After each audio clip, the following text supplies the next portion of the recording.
So welcome everyone. First of all, thank you for showing interest in this exploration. I'll just first introduce why these sessions, what is the vision behind these sessions. So whenever one wants to approach something new, for example, Sri Aurobindo and Mother is something new. We are approaching usually with a bit of a hesitation whether we'll be able to understand fully or not. Sometimes the words are formed in such a way that you feel a little scared to approach the whole philosophy, even if there are gems in that philosophy. So that's why these sessions are only for beginners who want to understand and go closer to this philosophy of education by Mother and Sri Aurobindo, and how we can actually make use of it for our day-to-day human life. Because what they have given us, as we will discover slowly, is something like a vast treasure for human life, for making human life worthy and beautiful. And if we are not able to use that treasure, even touch or go closer to that treasure, I would say what a waste of so much beauty that is lying there always 24/7. Nowadays everything is available on Google, internet, even many books by Sri Aurobindo and Mother and their disciples, they are all available as PDFs online. So why not come together and make use of it? And as we'll be discovering together, so Sri Aurobindo has given a whole philosophy of education, what education means for human life, how it can be practically utilized in day-to-day human life, so that we move towards a beautiful life rather than always almost remaining in the drain all the time. Usually the matters we are involved in day-to-day life, many of them are matters which are just very stagnant. They are more ugly. We don't find any beauty in those matters, and yet we find ourselves there again and again, again and again. Those could be mental matters, emotional matters, life situations. So can we use all these life situations as a process of yoga or towards a process of education? So we will be touching upon, exploring, like scratching the surface of what Mother and Sri Aurobindo have given us in the form of theory and practice of integral education. First, let us touch upon what is education. And I will ask for reflection and questions in between whenever you feel ready. Education, if you look at the etymology, it says to grow forth, to grow outward, as if there is something hidden inside us and one has to make it shine outwardly. That is what it means to educate. To educate also means to train. And whenever we talk about training, it takes us towards progression. It takes us towards perfection of our instruments. So if I am training in guitar, for example, I would make my guitar more and more beautiful. The music should be more and more beautiful, more effortless. So that also implies education. To first of all, to grow forth from within, there is something hidden which has to come forward, shine forward. What is that something? We will talk about that. And also to train the instruments that we have, the instruments of mind, thoughts, instrument of emotions, and the instrument of action, which is the body. So all of this is contained in the word education. And when we talk about integral education, it means taking everything in totality. Yeah, so you're not excluding any movement of the being. You are including even the spirit from within. You are including the thoughts, the mental domain. You are including the emotions, and you are including the body, which is responsible for the action in this day-to-day life. Yeah, so that is what we'll be shortly touching upon through all these sessions, going deeper and deeper, taking up questions, taking up doubts. I'm not sure all of the doubts would be answered or not, but we have a vast literature of information available where we can plunge ourselves deep into it and try to find out our answers if there are questions like that. So that's the introduction for these sessions. Is there anything you want to ask anyone? Any question, any doubt?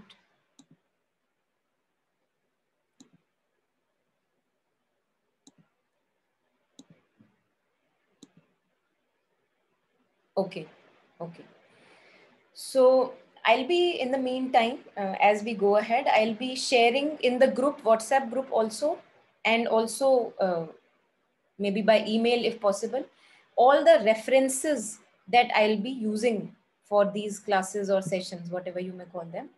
And a few links to the websites also, because as I shared, everything is available online nowadays. We are very, very lucky living in this kind of an age that books do not need to be purchased. Many, many books, many, many things are available rightly online, freely available. So I'll be sharing all those resources with all of you later. So today, let us start with what Sri Aurobindo has to say. What is the purpose of human existence? Why are we here at all? Why are we Why are we born? You know, what is the purpose of existence? So, according to the basic vision of Sri Aurobindo and Mother, he says that the divine being is the origin. The divine being is the origin, and the manifestation, whatever we have, the world that we have, it is a means to progress towards that supreme truth, which is, you can call, perfection. If those of us who do not resonate with the word divine, they can use the word perfection. And if you look at the word perfection, you will see that if you are an artist, for example, and maybe you have made a beautiful art, you would see that there would be something or the other which you can still think of to improve. So perfection is something like that, that the more closer you go towards perfection, you see that, oh my God, I can still make something more beautiful, more beautiful.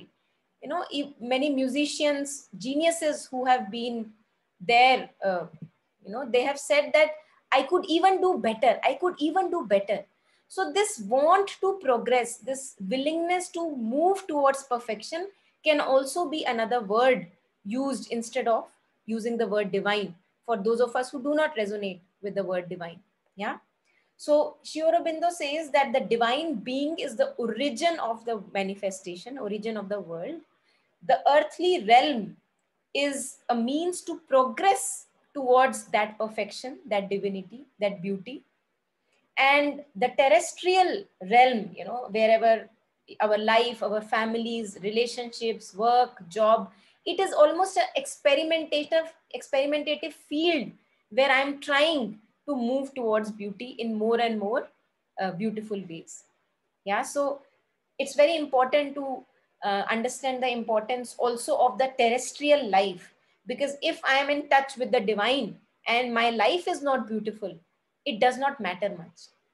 So the link that Sri Aurobindo and Mother make is that yes, the divine is the origin, and the terrestrial field of manifestation, my work life, my family life, all of that, that is where I have to manifest that light, beauty, and perfection.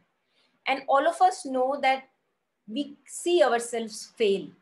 You know, in meditation, we might have a beautiful experience, but when I relate to another individual, always having these clashes between the egos, and, you know, always something or the other not really working out well. So that is where we have to bring perfection in life. And I would also relate here the inverted tree, which is mentioned in Vedas and Upanishads, even in Bhagavad Gita also. So in Bhagavad Gita, there is a mention of an inverted tree. The roots are up and the branches, branches and the leaves and fruits are below, like on the ground.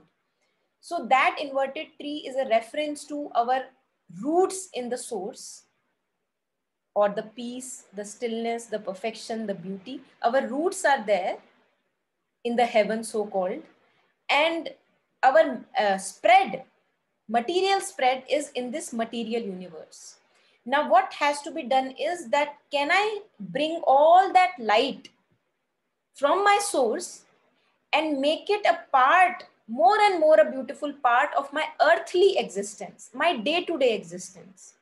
That is where Sri Aurobindo begins with the basic vision of integral education. You know, that if education is not able to serve this connection, that first of all, acknowledging that there is a source, and in the source, all the happenings are happening. Yeah. The source is not a separate source. It's not disconnected from me. And can I connect more and more with that source so that it brings itself out in my day-to-day life, my work life, my family life, my relationships, you know, all that I do in day-to-day life. So that is the basic vision that Sri Aurobindo starts with. And also we have to realize that the divine or the perfection is not something far away or separate from us. It's imagine that there is a wave. Yeah. And there is a wave and there is an ocean. Now, can you say that the wave is separate from the ocean? We cannot say that, because wave is a very part of the ocean. Wave is the ocean itself. So that's how our earthly existence as human beings or as living beings, it is all happening in the ocean of the divine. But it is very important for us to keep a touch, conscious connect with that source within, the guiding light within. Otherwise, we feel abandoned and lost in our life. You know, whenever we feel abandoned and lost in our life, it is just a signal for me to know that the source is right here, but I have created a wall between myself as and the source, because the wave has begun to think that I am separate from the ocean. Now the wave will be forever lost. You know, although it is in the ocean, it can be very relaxed that it's in the ocean. But if it does not acknowledge that I am in the ocean, for the wave, it is a constant source of anxiety, depression, and fear and doubt. Yeah. So this is where we start with. Now, moving forward, what is the goal of our earthly life? So Sri Aurobindo again continues and he says, a perfect self-expression of the spirit or the soul or our inner being, just call it by any name, a perfect self-expression of our spirit or the soul or the divine being within is the only object of terrestrial existence. So when we ask what is the purpose of human existence, very clearly it is mentioned that the very purpose of human existence is to constantly move towards beauty, perfection, and harmony in day-to-day life. And we feel really lost and abandoned if we lose touch with this aim of human life. You know, we often wonder, why am I here? You know, why am I born at all? At 30, 40 years of age, we are wondering about these questions. You know, what is the purpose of me being born? Is it just this day-to-day life, mundane life? You know, just taking care of my own self, own little life? Is that all? Or is there something more? Yeah. But this perfect self-expression of the spirit within cannot be achieved if we do not, if we are not conscious of the supreme truth within ourselves. So that is where the human being is a special being. You know, an animal is not very conscious of itself. A plant is a living being, but it is not conscious of itself. But a human being is conscious of itself. So the moment I have anger, I am conscious that I am right now angry. Right? So this consciousness turned within the being, it's not available to a plant life or other creatures, you know, insect life or animal life. It's only in this evolution, through the course of evolution, human being has the capacity that he is conscious of his own movements. And that is why the moment I am conscious of my own movements, then I can also master my movements. You know, that usually what happens is the anger comes and it sways me. It just takes me away. So what is the purpose of me being conscious of myself if I have no mastery over anger at all? And slowly recognizing that, slowly I can step back from anger and I can see that anger is there, but I am here. So can I take a pause and don't do any action from the angry state of being. So this capacity of stepping back is only there with the human being. And that is where it makes us also special, but also very responsible. It gives us a big responsibility on our shoulders that if we do not take care of our human earthly life, then it's just being very, very irresponsible of the precious gifts that have been given to us as a human being. Yeah. So if we keep on continue to live in our ego consciousness, which is the normal state of ordinary consciousness that we live in, we cannot grow towards perfection. So ego is the helper, ego is the bar. Yeah, so ego helps me, gives me a little individuality. It gives me a transitional individuality. But once I am okay, I am fine with myself, I am feeling secure, then that almost like a blanket that I am wearing, the blanket of ego that I am wearing on myself, it has to be dropped. And I have to move towards my true individuality. And these sessions will be taking us towards what really is true individuality, if there is anything like that. Because living in the bounds of ego, we can never grow in harmony with each other. There would always be clashes, whether I'll have a clash with another individual or I will have a clash with a group of people. Yeah. So while what I really truly deeply want is a harmony. You know, all of us want harmony in our relationships. All of us want that our family life and work life is harmonious. But with living in that ego consciousness, we can never achieve true harmony. So through these sessions, we will always be also be scratching upon how to actually move towards true harmony in relationships. Yeah. So he says a progressive evolution of consciousness is the secret sense of our birth and terrestrial existence. See, he's almost directing us towards our responsibility as a human being. Earth life offers the field for a continuous ascending self-unveiling of consciousness and an adventure of self-discovery. You know, where we ask this question, who am I truly? You know, am I this thought? Am I the emotions? Am I the body just? Or am I something more? Is there something more to me? Yeah. So we are going closer to these deeper questions of our life. Yeah. And then he says, again, I'm just quoting whatever the research I have done. A perfect and a divinized life is what the earth nature has always been seeking. Look at eons of conflict, world wars after world wars, you know, epidemics after epidemics. What are we seeking really? You know, wars after wars, clashes after clashes. What are we seeking really? And have we really achieved a beautiful harmony and peace after those wars and clashes with between the countries? We haven't really truly achieved a perfection and harmony in relationships. So don't we question this, that are our older ways serving us well? You know, are they benefiting us still well?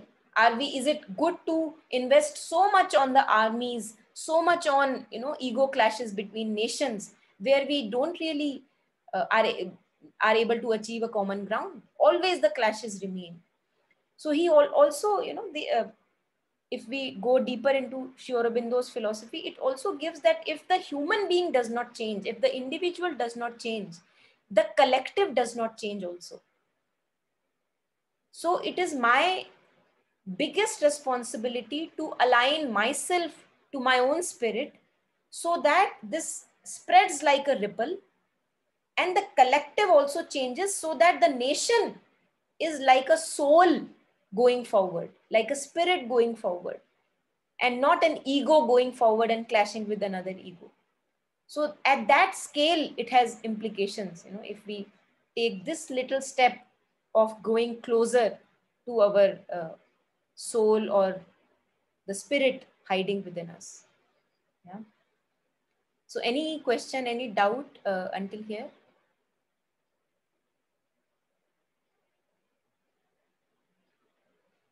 So if there is no news, I would take it as good news. So it would mean to me that there are no questions. Okay. So, and then after a pause, I'll go ahead. Yeah. Yeah, sure. Thank you. Go ahead. Sorry if no one's answering you. If you prefer our videos on, we'll leave that if that works for you better. Yeah, it's okay. The videos off are Anything. Yeah. also fine. Thank We'll you. be listening. Thank you. Thank you. So the purpose of education now, according to the words of Sri Aurobindo and Mother, the aim of education, it's a collective aspect and an individual aspect, as we were talking about. So first, it has to also involve the individual aspect, that I am an individual, and it's very important to achieve harmony within my being. Yeah. And then it also should focus on a collective aspect, that as an individual, what can I bring forward into the society that I live in and the society that I'm a part of. So education will be uh, kind of pointing at 2 points: individual aspect and the collective aspect of the individual, and both of them are very, very important. If for the sake of collectivity I disregard the individual, then it's a big shame and it's a big violence on the individual spirit. Yeah.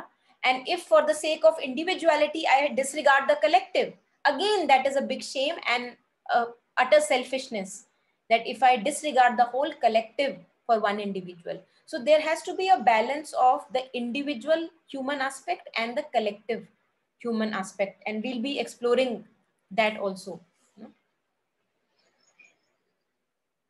Yeah. So Sri Aurobindo says that is man only a collection of thoughts, emotions, and the physical being? Is that all to man?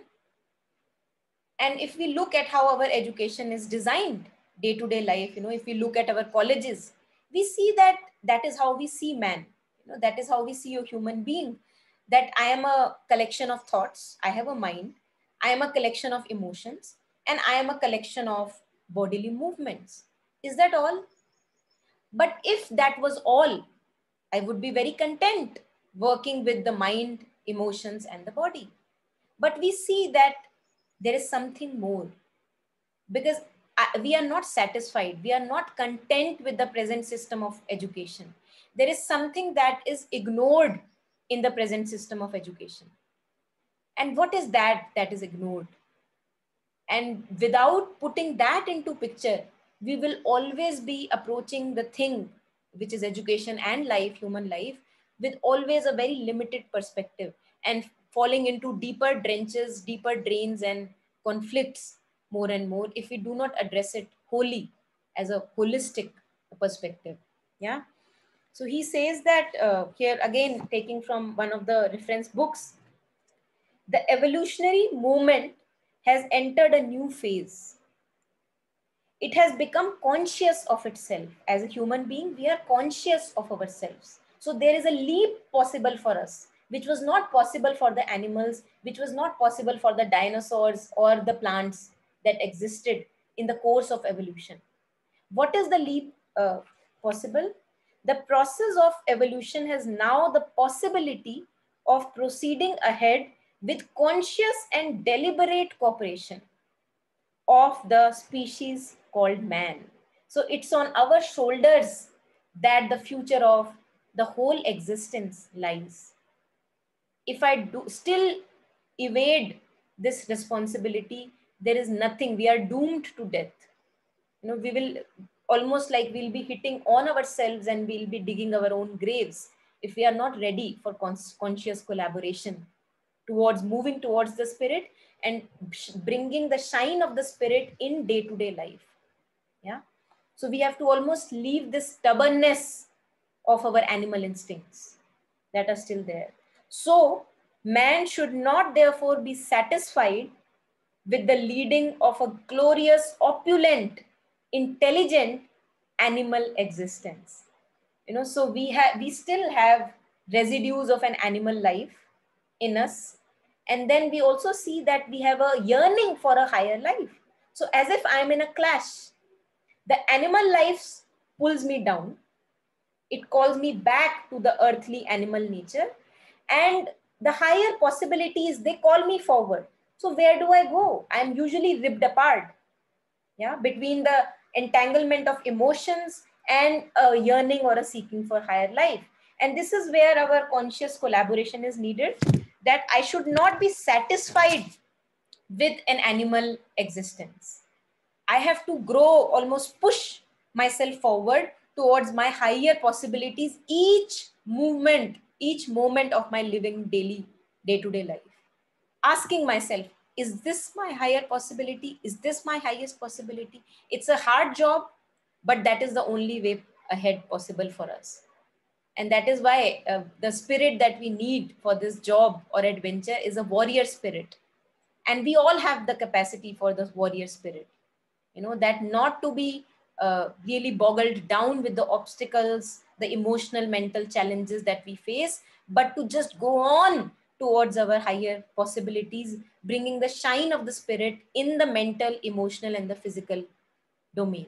Yeah. So this is our possibility. He says the man should become awake and aware of his spiritual destiny. So there is a spiritual destiny that awaits for us while we are engaged in our day-to-day life. Yeah. While we are engaged in the routines of life, there is spiritual destiny that awaits me. Can I give it a bit of attention so that it also becomes part of my day-to-day life? And I am not waiting for some peace and happiness to happen in future, while I am having the joy of progress right now in the middle of the challenge that I'm going through. Yeah. So he should offer his participating will. So I have to offer my will that yes, I am willing to the urge of the indwelling spirit to come out into the open in full glory. This is our capacity. This is our collaboration, conscious collaboration, that we have to say, okay, divine, okay, perfection, I am ready to collaborate with you. Okay, tell me what to do. Yeah. So instead of getting pulled by the animal instincts again and again, I am saying I'm ready to put the animal instincts at bay, and I'm ready to go forward in this journey, because like this, I would never be satisfied. Like this, I would always be feeling that something is missing, something is missing. Yeah. So if we address the deeper issues of life where something is calling me towards higher possibilities, I also get a deep satisfaction in the being, although my journey is not complete. It's not that I have become perfect. I'm still imperfect. But the moment I choose to collaborate with the work of perfection, I see that I feel so content within, and I get a increasing fervor to live life. I do not sulk into depression. While if I stay with the ego consciousness, I go into depression again and again. But if I collaborate with the divine, I do not sulk into depression. There is something more I am looking forward to. I'm always looking forward to learn, to know something new, to touch my depths and my heights. So that is the possibility that is there with the human beings. It is only there with the human beings. And it is not for no reason that a human life has been called as a precious life. There is something to it, that is, it's called a precious life. So he says, the author says, he is too imperfect an expression of the spirit, the man right now, as we are. It's too imperfect an expression of spirit. His mind and life, emotions. Life is emotions, the energy, and mind are thoughts, all the intelligence. His mind and life are too limited forms and instrumentations. So although they are a tool available to us, but they're too limited. They're limited by the ego consciousness. Yeah. And that's why the man is only a transitional being. You remember earlier they used to be dinosaurs, and from birds came the first, from reptiles came the first birds. And there is a link between the reptiles and the birds. I think they call it archaeopteryx, the link between how from the reptiles we grew wings. Now, this is what we call a transition being. So it's not completely a reptile, it's not completely a bird. Yeah, it's something in between. So human beings, as we are right now, we are in transition. So we can be something more, although we have grown forward from the animal, truly animal instincts. It's not that we are there in lower consciousness, but we have a lot of higher possibility waiting for us. So Mother and Sri Aurobindo have shared again and again through their text that man is a intermediate race. It's not the fullest that a man can achieve. We have to grow further to see what are the higher possibilities that are there. So we will be dead, we will drop this body dead, and then again new forms will be arriving, which will be more perfect an expression of divinity than the human being. And this is what Mother and Sri Aurobindo call new race or a supramental race, a super humanity, something more than human, something more beautiful than human is to come. But for that, if that has to come, the work has to start right now. If I am very satisfied with my animal and half intelligent life, no superhumanity is going to come. Yeah. So this is what they call as the adventure of human consciousness, a new adventure that we are ready to leap into and go forward. So just, I'll be just reading a few lines from Sri Aurobindo himself, not by disciples, but by himself only. Man is there to affirm himself in the universe. That is his first business, but also to evolve and finally to exceed himself. So I have to cross my own boundaries to exceed myself. He has to change his partial being into a complete being, his partial consciousness into an integral consciousness. He has to achieve mastery of his environment, but also world union. Not only my own little environment, but also talking about world unity. Because if there is world war going on somewhere else, and I cannot be at peace in my home. Yeah, I am safe. I'm still not attacked by a bomb, but I cannot be at peace. So along with my own peace, I also need to address world peace. And without addressing both of them, the work is incomplete. So he says he has to achieve mastery of his environment, but also world union and world harmony. He has to realize his individuality, but also to enlarge it into a cosmic self and a universal and a spiritual delight of existence. Yeah, so if I am content, I am spiritualized, my work does not end there. I have a bigger responsibility. No, I think Mother says that the divine does not think very little of us. He knows our capacities, he knows our potentialities. So having a very little beautiful life is not enough. That has to spread. I have to, the ripple has to spread and go forward in the whole human existence.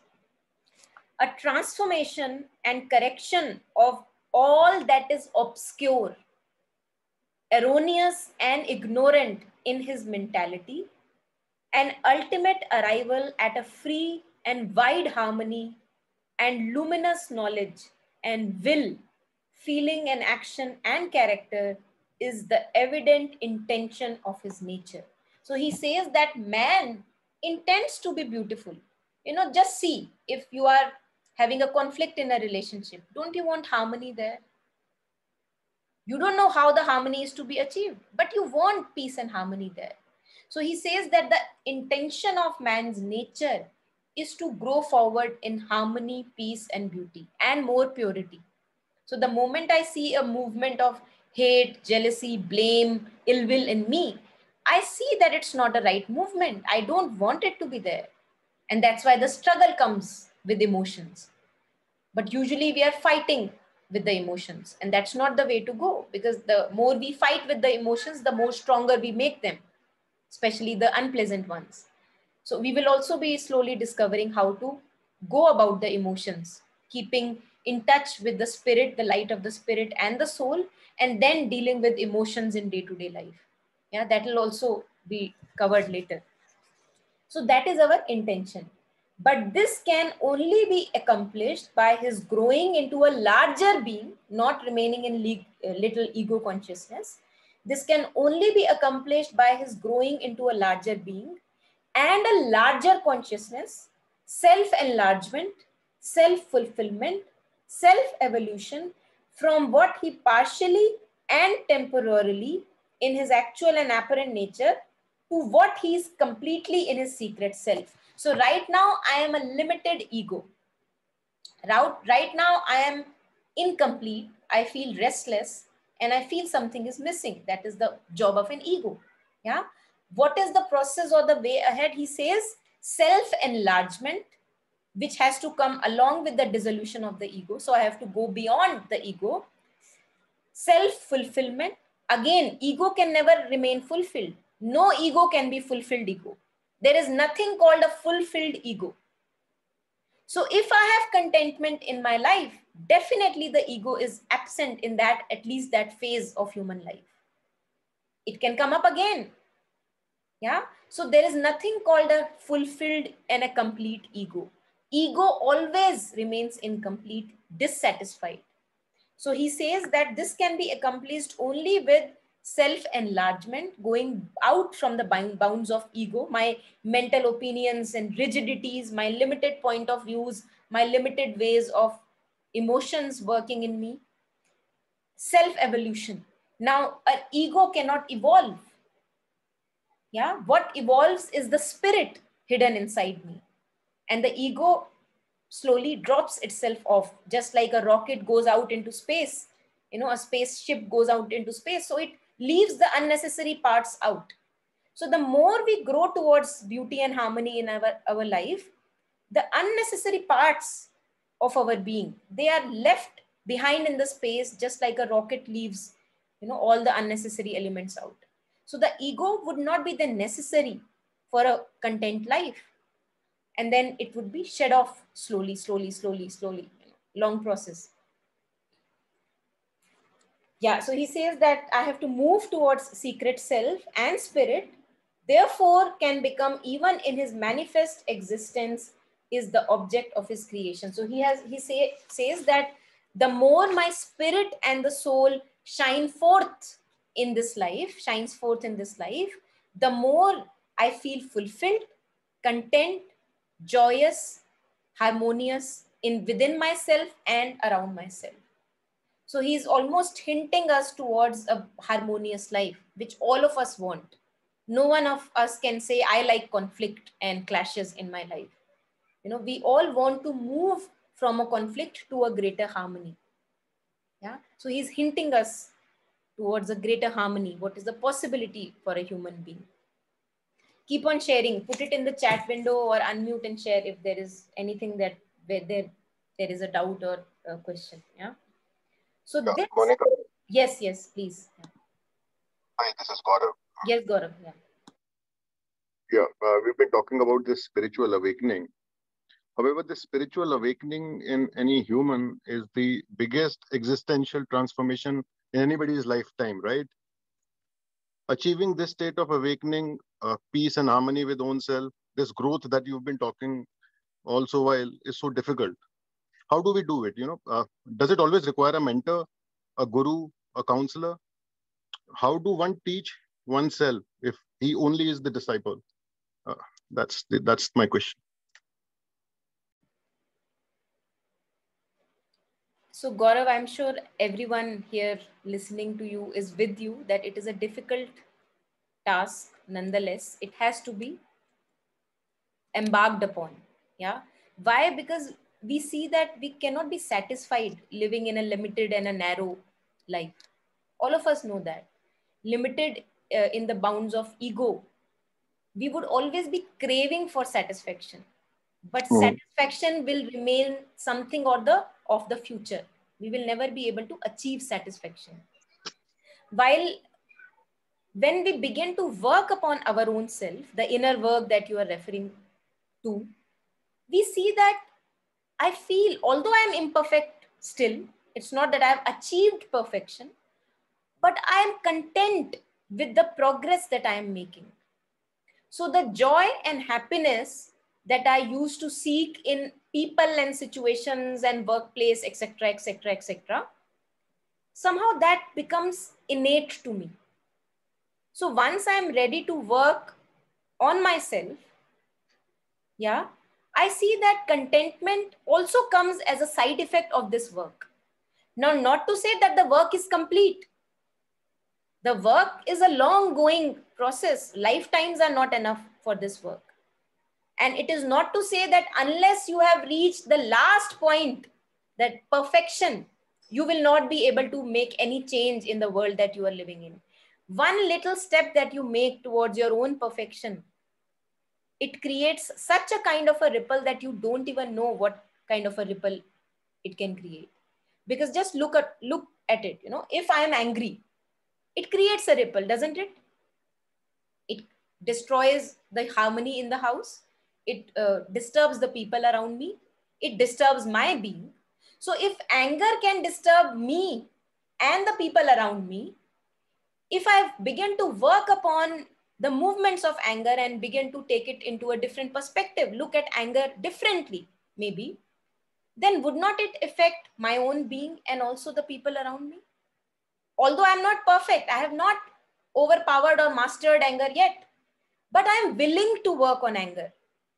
Anger is just one movement that I'm giving as an example. So my willingness to be better, my willingness to be harmonious, just the willingness and the action towards it, that itself is enough to create the ripple that we are talking about. Now you ask whether it can be done without a guru.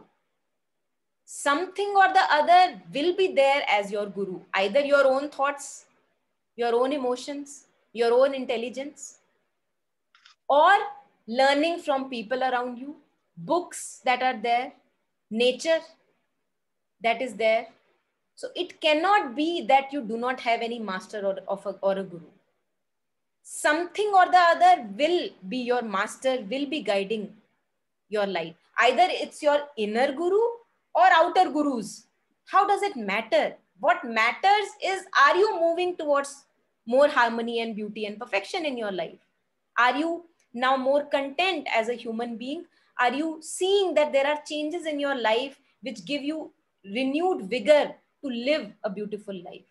If these changes are happening and you feel that I am on the right path, little does it matter whether it is one guru, 100 gurus, you are your own gurus, the nature is your guru, or the books are your guru.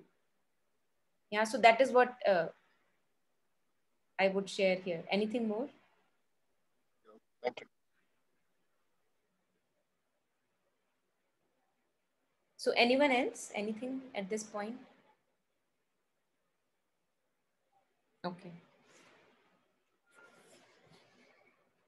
So whatever we have discussed until now, whatever Sri Aurobindo says about human existence, the purpose of human existence, the way, why we cannot be really satisfied living in our own limited, individual, egoistic lives. We cannot achieve satisfaction there. Something bigger has to be there. Something higher has to be there. You know, that will propel me forward. I have to give myself something higher so that the little becomes absolutely unnecessary. And if I am entangled still in the little trivialities of my life, it just gives me that I have not really given myself something higher. You know, the example that I use here is, imagine that you have to catch a flight. And no, sorry. First case is that you are walking. You are walking just like taking a stroll in the garden. And somebody insults you, somebody rejects you, says bad words to you. Now, immediately you begin to have an argument with that fellow. Yeah, how dare you say that to me? What on earth did I, do to instigate you like that? Whatever. So you enter into that argument. Now, on another occasion, you are going and running actually towards catching a flight. Now, another person comes and insults you. If the flight is really very important for you, would you still bother to engage in that argument or the entangled conversation with that fellow who insulted you? You would not. You would care more for the flight rather than to give explanation to that little fellow who insulted you. So what I want to say here is that if I give myself something bigger in life, something beautiful in life to work towards, then the little instances of life which I usually get entangled in, who said something to me and why that was done to me in past and why this is done to me in the present, all these little things, they become absolutely unimportant. I do not stick to them anymore. Why? Because yes, they are there. It's not that they are not there, but I don't want to indulge in those affairs anymore. So if we give ourselves something beautiful in life, for example, what we are giving right now through these sessions, indulging ourselves in words which will propel us further in life, then the little that we get entangled in, it loses its importance. So this is one of the way we can propel ourselves forward in life, more towards beauty and perfection and harmony, rather than all the time sticking to little what people are saying about me and what situations little are happening. Yes, Shruti, you want to share something? I want to ask Monica. So the beautiful example that you used, that if you have to catch a flight, you probably wouldn't stop to give explanation to that person. However, let's just say that you're not giving the explanation to the person running towards the flight, but it disturbs you. How do you, I mean, Beautiful. definitely that you've not reached a stage where you can overcome it. Yeah. How do you handle that? Beautiful. So let me share something on this, what exactly you just shared, Shruti. Uh, wait, just a second. Yeah. So again, reading a word from the mother, a few lines from the mother herself. To quiet your mind means to stop thinking about the things that disturb you.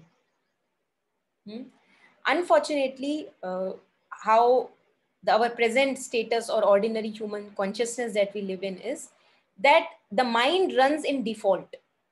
So if there is something that disturbs me, continuously the mind is running as if I am getting a juice or a rasa out of that rumination over the things that disturb me. So here is where we need mastery over our thoughts, because we have the capacity. Had we not the capacity to master our thoughts, forget about it. But the very fact that a human being has the capacity to master his movements of the thought gives us the power that this can be done. So mother says to quiet your mind means to stop thinking about the things that disturb you. Now, more often than not, we find that we continue to keep on thinking about things that we feel disturbed with. Yeah, As it if, seems that as if we have no control. Exactly. So this is a new life that Mother and Sri Aurobindo have propounded for us. That you are capable, we are capable. The moment something disturbing is entering my domain, I tell myself, I am not going to indulge myself in this. Rather, I am going to indulge myself in something beautiful. Say these sessions, say something of music, something of art, anything that absorbs you deeply. Because those little disturbances will never go away. Be sure about that. As long as we are alive, things will remain which will disturb us. But what I can do is not to say yes to that disturbance. So we have to lose affinity for the disturbing thoughts. Something in me still rejoices being in disturbing thoughts. Although I call them disturbing thoughts, but really Right. I am actually enjoying them. Addiction. Addiction, absolutely. So something in me has to lose affinity for the disturbance of thoughts and give myself something beautiful parallelly. So this parallel thing has to be there. Because if I say to myself, okay, I don't want to think about it, I will not think about it, That'll just be on the surface. I will be thinking about it. Yeah. So I have to almost fall in love with myself, that I don't want to have that ugliness in my being anymore. I'm so much in love with myself that I want beauty and harmony here. And yes, that is disturbing me. Yes, the issue is still unresolved. I don't have any clue how it will be going further ahead in my life, but I don't want to think about it. So further, Mother says, let me complete the quote. Yeah. She says that to stop thinking about the things that disturb you and let the peace and power manifest themselves and work.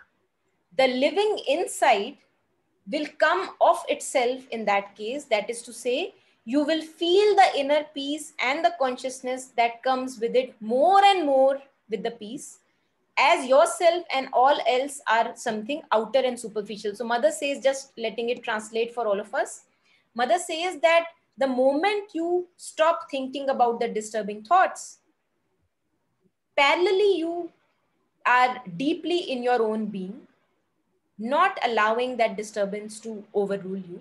And parallelly, you have given something beautiful so that you are absorbed in something. Slowly, slowly, you would see that the peace and the inner quiet will become your nature, while the disturbance of thought and emotions you will consider as something coming from outside, that it is not your nature. That disturbance is not my nature, and hence I can reject it.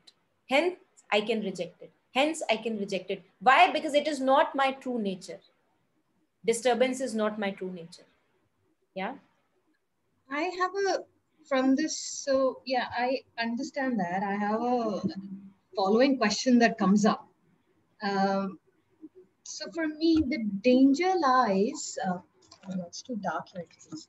So I get it that you do not pay heed to it in the mind because of the mind chatter. You don't pay heed to it. My question is that there is also a danger of just suppressing the thoughts, which can have even worse, that's more toxic. So how do I ensure that, because I've seen it around and I've seen it with myself, that I get that what Mother is saying. So it's like, okay, let's just leave and follow.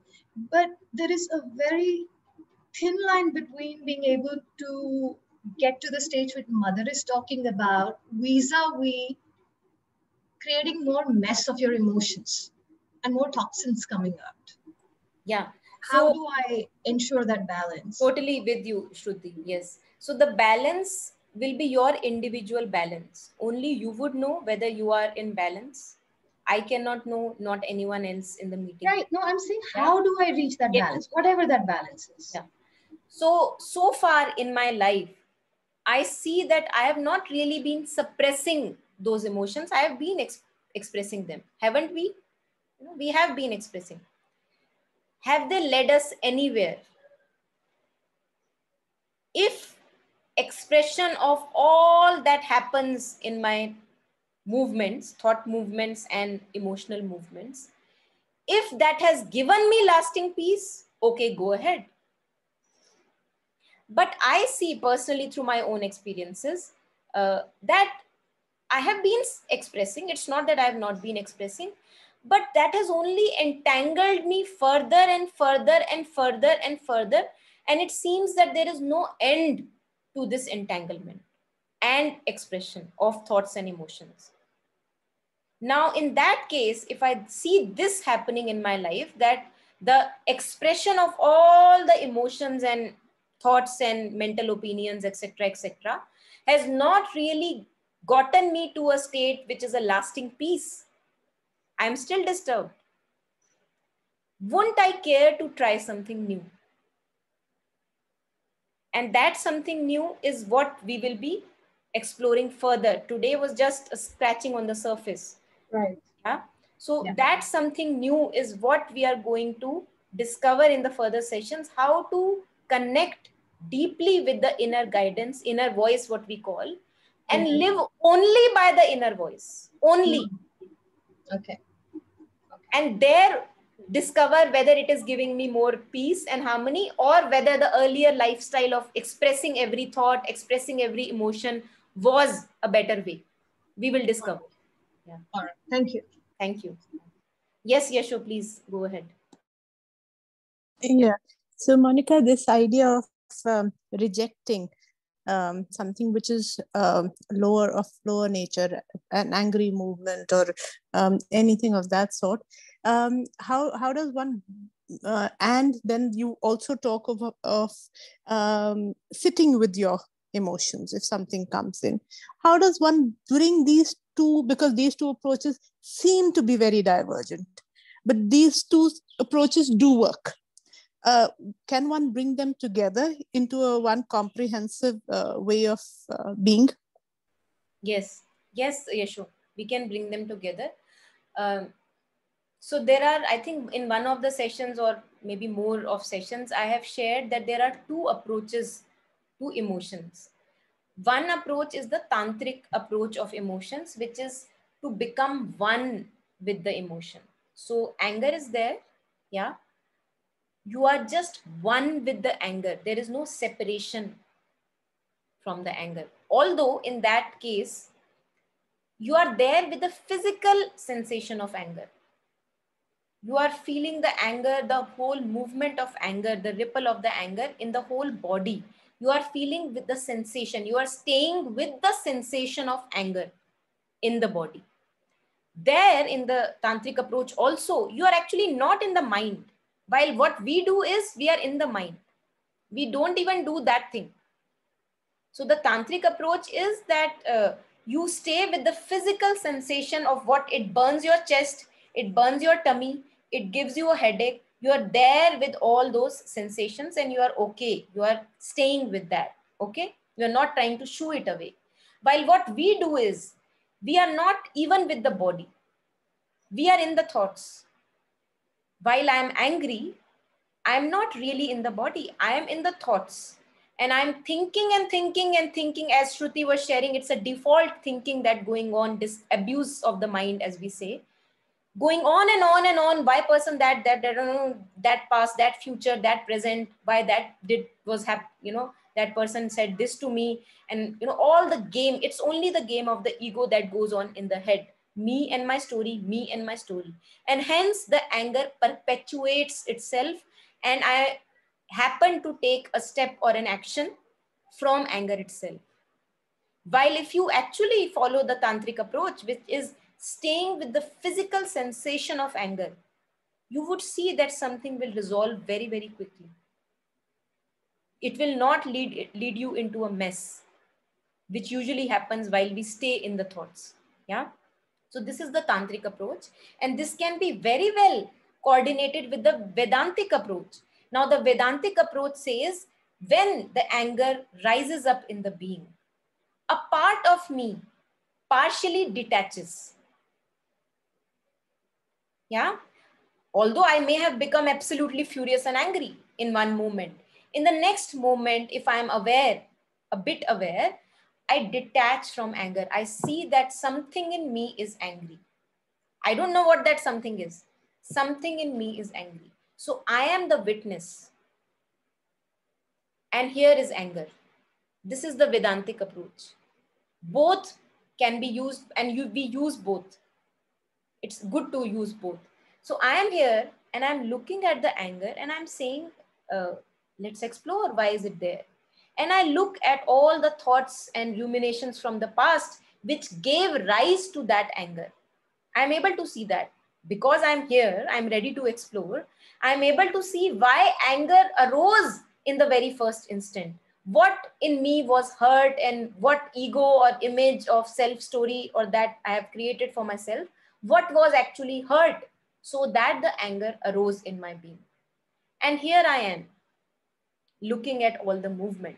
So here also I will achieve a very decent resolution for myself if I am able to even partially detach. Not full detachment is not there. I'm still feeling angry. Anger is, I'm feeling the movement of anger. I cannot say that I am okay. Anger is gone. It's not like that. The anger is there. I'm feeling the movement of anger. So it's a partial detachment from anger. But even this partial detachment can give me a whole new perspective. Then slowly I realize in a day or two staying with this partial detachment, I realize that it was just the game of ego.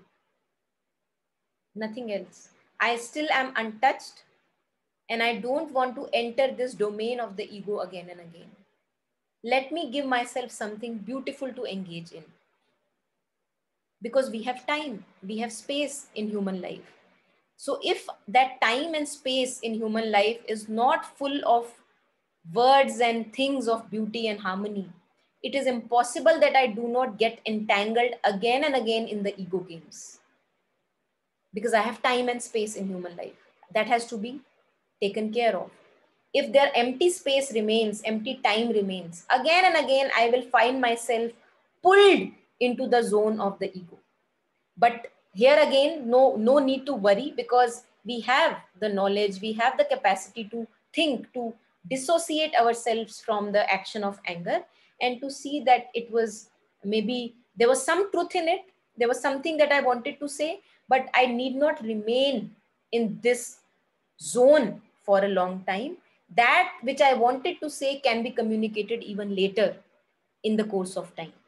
And hence I retain again a peace in my being, and I'm back to my harmonious self again, if I use this approach.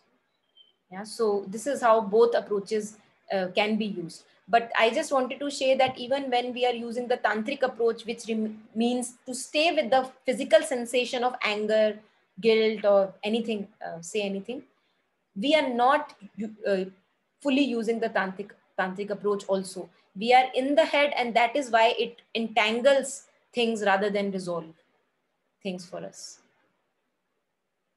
So in the tantric approach, you don't have to indulge in the thoughts about the anger. We just stay with the physical sensation of anger for as long as it stays in the being. Just like a child would come crying to you, and if you just hold the crying child for 10 minutes or so, he's back to normal again. So I am holding the anger, not entertaining the anger. I'm not indulging in thoughts, holding the anger for some time so that it gets resolved. But it has the propensity to come back again, owing to the fact that ego still remains. Yeah. Yeah. So anything else?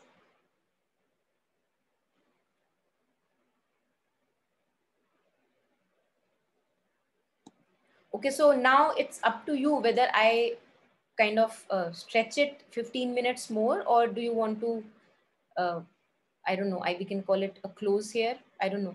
What do you say?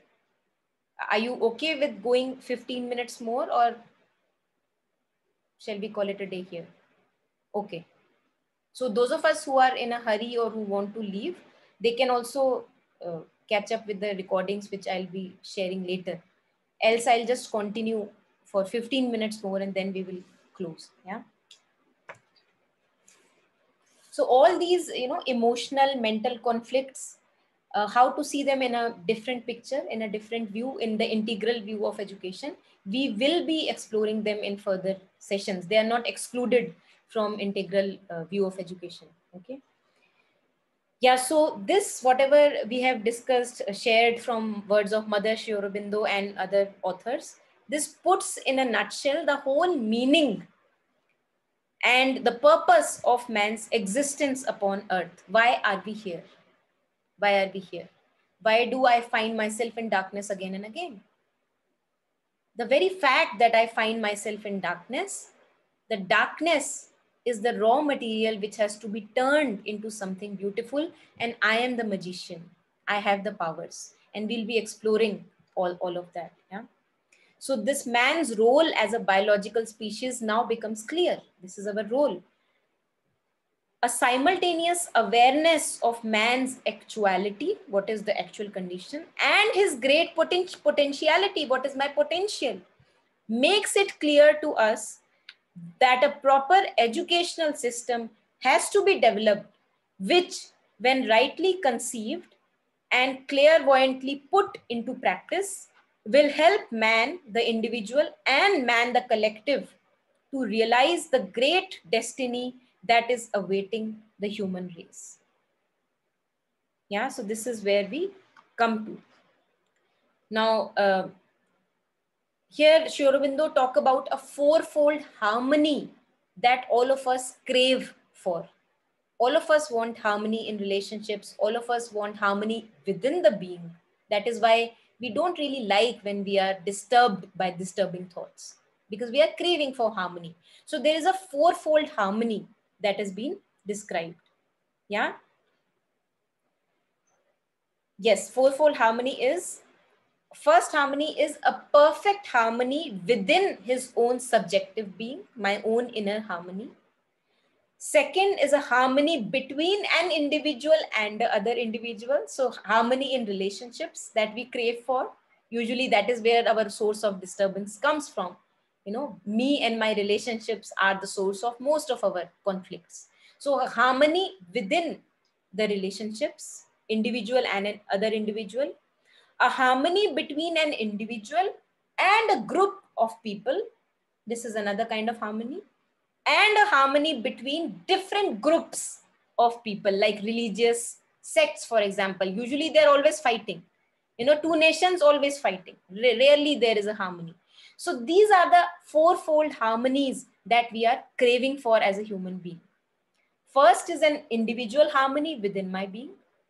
Then the second is a harmony that I crave for in my relationships. I want things to be harmonious.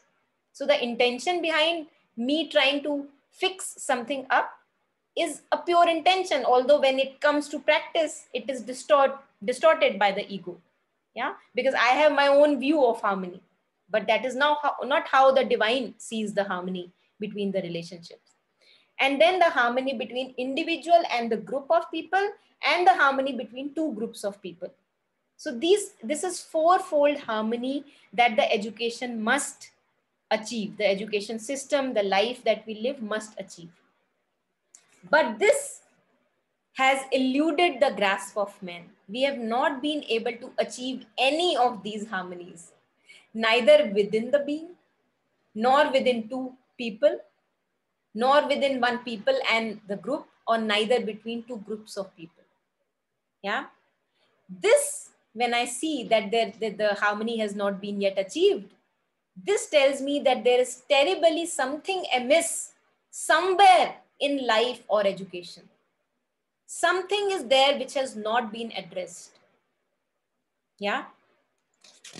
And this is where we come to what should be then a right kind of an education.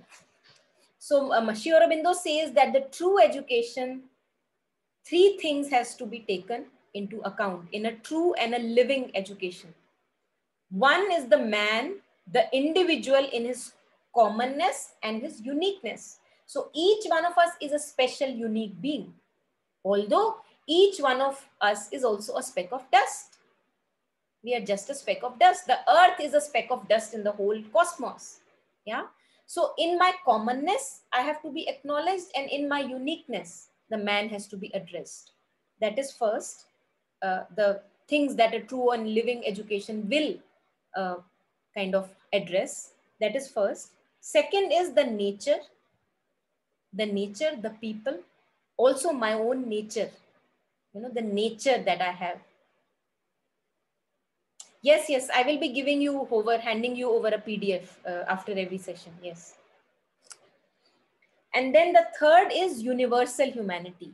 So three things have to be addressed in a true and a living education if it is to do something beautiful in course of existence. One is the man in commonness and his own uniqueness. Second is the nature or the people. And the third is universal unity, universal humanity. All those have to be considered while we are talking about education or the goal of human education or the goal of human life. Yeah, this is again coming from Sri Aurobindo himself. Yes, and there we also have to see that the soul of humanity is the mind and soul of the individual with its infinite variation. So although the soul of whole humanity is one big soul, but within it are drops of little human beings who have unique and individual expression. So the soul of humanity has to be considered, put into picture, and also the individual perspective, how I should be able to express myself out in my own beauty, harmony, that also has to be put in picture. All those go together. So if I am lacking in one, I'll be lacking in another. If I'm lacking in another, I'll be lacking in the first one. Yeah. So he says that if a true education is to be there, it should be a true building or a living evocation of the latent powers, the powers which are still hidden in us. And I think we did one of the sessions also in powers, latent powers within, the powers of thought, powers of imagination being one of them.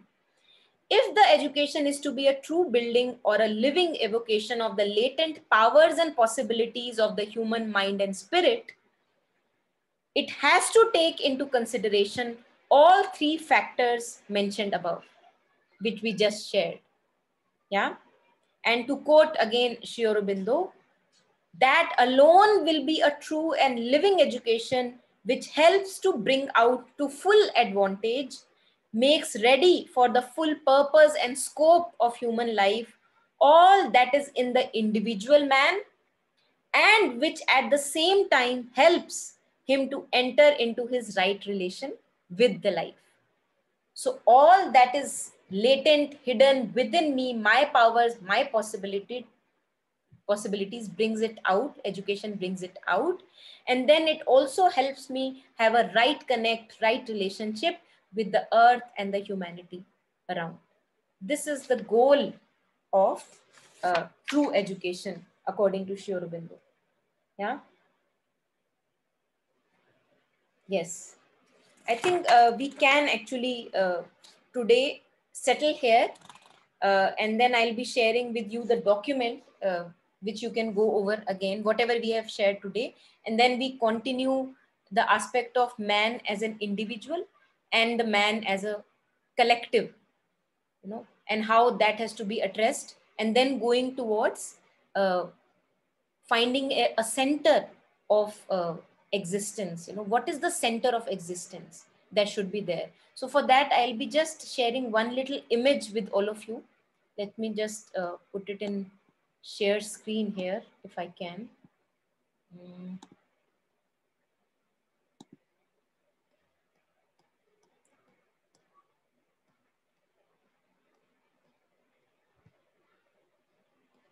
Yeah.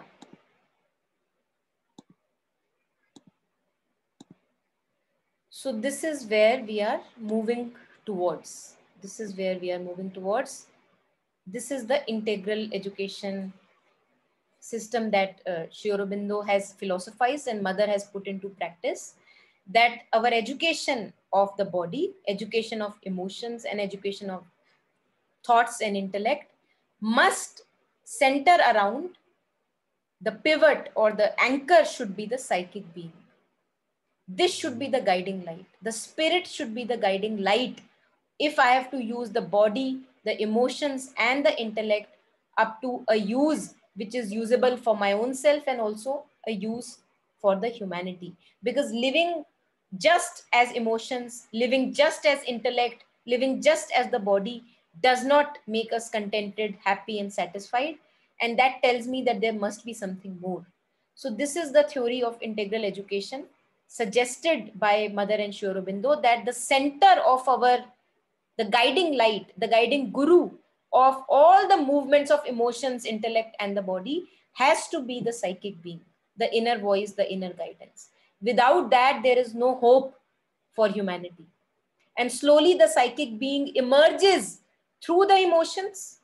All the ugliness disappears. The psychic being, or the light of the spirit, emerges through the emotions, emerges through the intellect, and emerges through the actions that I do through the body.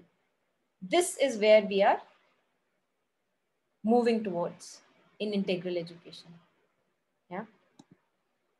So yes, I think we can stop here. Yeah, thanks Gaurav for joining. And if there are any questions, anything that comes up later while you study the material and anything, yeah, you can post it in the WhatsApp group. You can directly address it to me. You can email it, whatever.